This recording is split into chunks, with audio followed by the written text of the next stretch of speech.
Hi everyone, it's Ian Hanrahan here, Head of Food, Beverage and Agribusiness for Institutional at ANZ here in Australia.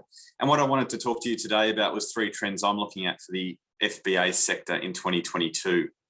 The first of these is what I call the second order impacts of COVID.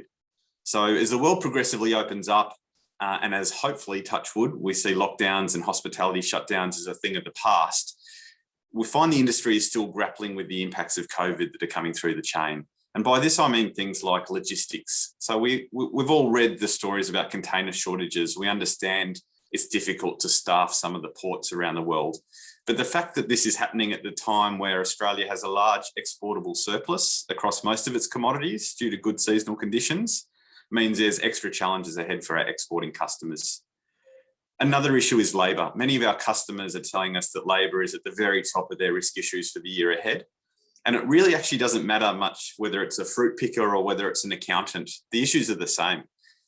Labour is scarce, the war for talent is real, and border uncertainty is creating further issues, particularly for an industry like agriculture. And finally, food prices. I mean, here domestically, we've seen grocery inflation at its highest level in a decade.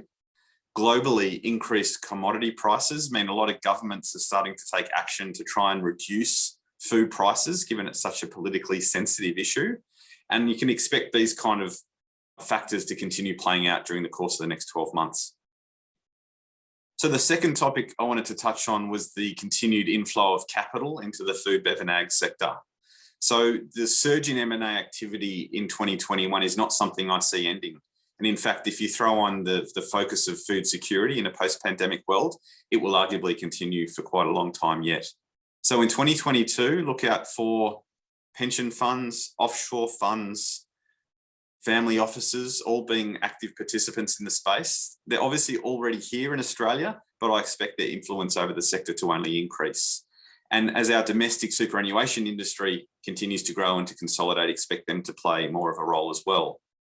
Now, of course, if you're a business that's looking to attract capital or maybe even to sell your business, this presents you a great opportunity. And the trick for you is going to be investment ready. So to have your connections in place, to know how to market yourself and market your business, and to have all the data to hand that these investors are going to require of you if they're looking to invest. So the third trend that I'm looking at is 2022 becoming the year where sustainability is better understood. Now, you can't turn around without having a conversation about sustainability or ESG at the moment.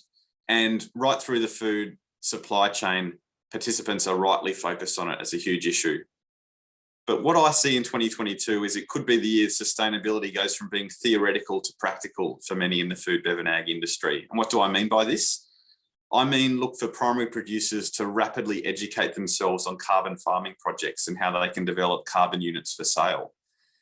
Look out in 2022 for supply chains to continue to invest more in digitisation and traceability so that they can stand behind the sustainability claims that they're making. And in 2022, it's going to be the businesses that are ahead of this wave and that are investing in these upfront that will see the benefit of the huge ESG trend that we see before us today.